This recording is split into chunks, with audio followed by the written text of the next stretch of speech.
एक बार की बात है, जंगल में कुकड़ू नाम की एक मुर्गी अपने दो छोटे छोटे चूजे चीकू और मीकू के साथ एक पेड़ के नीचे एक घोंसले में रहती थी। कुकड़ू अपने बच्चों से बहुत प्यार करती थी और जब भी मौका मिलता वो उनके साथ खेला करती थी।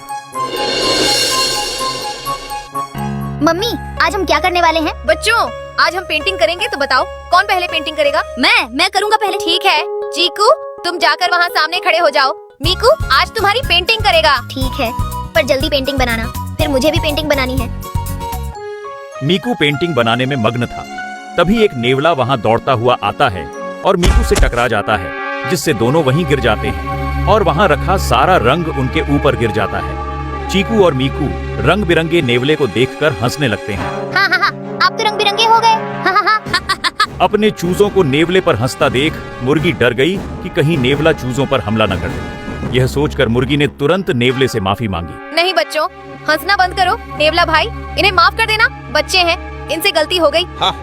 कोई बात नहीं, बच्चे ही तो हैं। मैं तालाब में जाकर रंग साफ कर लूंगा। वैसे बच्चों, मुझ पर हंसने से पहले अपना हाल भी तो देख लो, तुम सब भी रंग बिरंगे हो गए हो। ठीक है बच्चों, अब मैं चलता हूँ, रंग भी तो साफ करने हैं। नेवला अंकल, आपसे मिलकर बहुत अच्छा लगा। मुझे भी। मैं यहीं पास के पेड़ के नीचे एक बिल में रहता हूँ। जब भी खेलने का मन करे आ जाना। ओके अंकल, हम जरूर आएंगे। Bye bye. ऐसे ही कुछ दिन बीत गए और एक दिन जब चीकू और मीकू खेल रहे थे, उनकी माँ ने उन्हें आवाज लगाई। चीकू, मीकू, जल्दी से यहाँ आओ। चीकू और मीकू तुरंत अपने घोंसले में गए, जहाँ 2 अंडे रखे हुए थे। बच्चों, ये देखो, जब ये अंडे फूटेंगे तो इसमें से तुम्हारे भाई या बहन बाहर आएंगे। तब तक तुम इनका ख्याल रखना। वाह, हमारे भाई बहन, फिर तो हम उनके साथ खूब खेलेंगे और उसका अच्छे से ख्याल रखेंगे। बहुत अच्छे। अब मैं बाहर जा रही हूँ तुम लोगों के लिए खाने का इंतजाम करने। तब तक तुम लोग अंडों का ध्यान रखना, इन्हें यहाँ छोड़कर कहीं मत जाना। Okay mummy.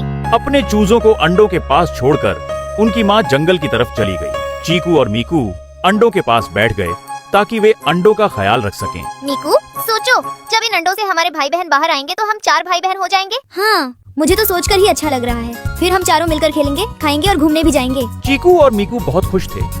तभी उन्हें एक आवाज सुनाई दी। जब दोनों ने पलट कर देखा तो उनकी नजर एक बड़े से सांप पर पड़ी, जो उनके घर की तरफ आ रहा था। चीकू और मीकू सांप को देखकर डर गए। मीकू, अब हम क्या करें? ये सांप तो हमारी तरफ ही आ रहा है। अगर ये सांप यहाँ पहुँच गया तो अंडों को खा जाएगा। हम चाहकर भी कुछ नहीं कर सकते। हमें जल्दी कुछ सोचना पड़ेगा। चीकू और मीकू घबराए हुए थे और इधर सांप की नजर उनके घोंसले पर पड़ गई। सांप घोंसला देखकर खुश हो गया। ये तो किसी चिड़िया का घोंसला लगता है। यहाँ तो खाना खाने के लिए जरूर अंडे मिलेंगे। अंडे खाने के लालच में सांप तेजी से घोंसले की तरफ जाने लगा। इधर घोंसले में चीकू और मीकू अंडों को सांप से बचाने की तरकीब सोचने लगे। तभी चीकू की नजर वहाँ रखे रंगों पर पड़ी, जिससे वे पेंटिंग करते थे, और उसके दिमाग में एक आइडिया आया। मीकू, मेरे पास एक आइडिया है। जल्दी से अंडों को रंग दो ताकि सांप अंडे को पहचान ही न पाए। सही कहा, शायद ये तरकीब काम कर जाए। चीकू और मीकू जल्दी से अंडों को रंग देते हैं और खुद पेड़ के पीछे छिप जाते हैं। सांप तेजी से चलता हुआ घोंसले के पास आता है और वहाँ रखे रंग बिरंगे अंडों को देखता है। खोदा पहाड़ और निकले पत्थर, यहाँ तो एक भी अंडा नहीं है। ये पत्थर मेरे किस काम के? चूजों की तरकीब काम कर गई। सांप को लगा कि घोंसले में अंडे नहीं बल्कि पत्थर रखे हैं। मायूस होकर सांप वहां से वापस जाने ही वाला था, तभी अचानक से बारिश शुरू हुई और जैसे ही बारिश का पानी रंगे हुए अंडों पर पड़ा, उनके रंग छूटने लगे, जिस पर सांप की नजर पड़ी। अच्छा, मुझसे होशियारी। अब तो इन अंडों को मेरे पेट में जाने से रोक नहीं सकता। सांप फिर से अंडों की तरफ जाता है। चीकू और मीकू घबरा गए, क्योंकि अब सांप को पता चल चुका था कि घोंसले में पत्थर नहीं बल्कि अंडे हैं। मीकू, अब हम क्या करें? कुछ तो करना होगा, और वो भी जल्दी, वरना ये सांप अंडे खा जाएगा। मेरे पास एक आइडिया है, लेकिन उसमें बहुत खतरा है। हमें किसी भी तरह सांप का ध्यान भटकाकर उसे यहाँ से दूर ले जाना होगा। पर हम ये करेंगे कैसे? हमें सांप के सामने आना होगा। जैसे ही वो हमें देखेगा, वो हमारे पीछे जरूर आएगा। फिर हमें जी जान लगाकर दौड़ना है। कम से कम अंडे तो बच जाएंगे। चीकू और मीकू ने फैसला कर लिया था कि वो किसी भी तरह अंडों को जरूर बचाएंगे। इसलिए उन्होंने बिना खतरे की चिंता किए सांप के सामने आ गए और उसे आवाज देने लगे। क्या हुआ सांप अंकल? अंडे के पीछे क्यों पड़े हो जब तुम्हारे सामने 2 हट्टे कट्टे चूजे हैं? क्या चूजे? सही कहा, तुम्हें खाने में तो बहुत मजा आएगा। आज तो मैं स्वादिष्ट भोजन करूंगा।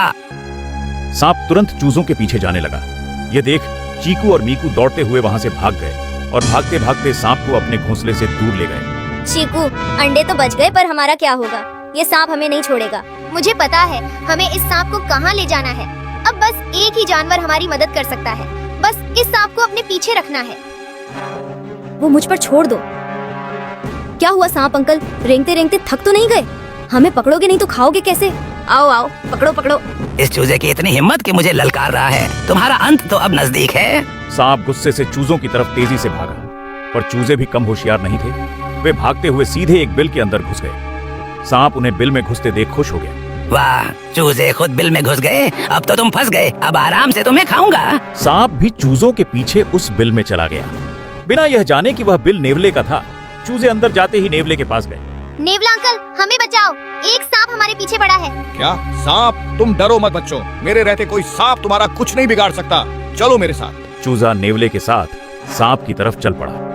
उधर सांप तेजी से बिल के अंदर आ गया और वहां उसका सामना नेवले से हुआ। नेवला, तुम हट जाओ मेरे रास्ते से। ये चूजे मेरा शिकार हैं। शिकार? इसके बारे में तो भूल ही जाओ। मेरे रहते तुम इनका बाल भी बांका नहीं कर सकते। देखो, हमारी दुश्मनी के बीच भोजन को मत लाओ। इन्हें मैंने पहले देखा है, तुम इन्हें नहीं खा सकते। अब यहाँ से चुपचाप चले जाओ, वरना अंजाम अच्छा नहीं होगा। बिना इन्हें खाए मैं यहाँ से नहीं जाऊंगा। तो तुम ऐसे नहीं मानोगे तो फिर तैयार हो जाओ।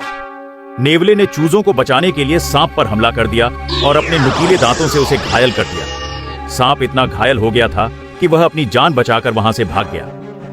अब डरने की कोई बात नहीं है बच्चों, आओ मैं तुम्हें तुम्हारे घर छोड़ देता हूँ। Thank you uncle. नेवला चूजों को उनके घर ले गया, जहां उनकी माँ उनका इंतजार कर रही थी। नेवले ने मुर्गी को उसके चूजों की बहादुरी की कहानी सुनाई, जिससे मुर्गी खुश हो गई। वाह चीकू और मीकू, मुझे तुम पर गर्व है। तुमने बड़ी सूझबूझ से सांप से अंडों की रक्षा की है। नेवला भाई, तुम्हें भी बहुत बहुत धन्यवाद।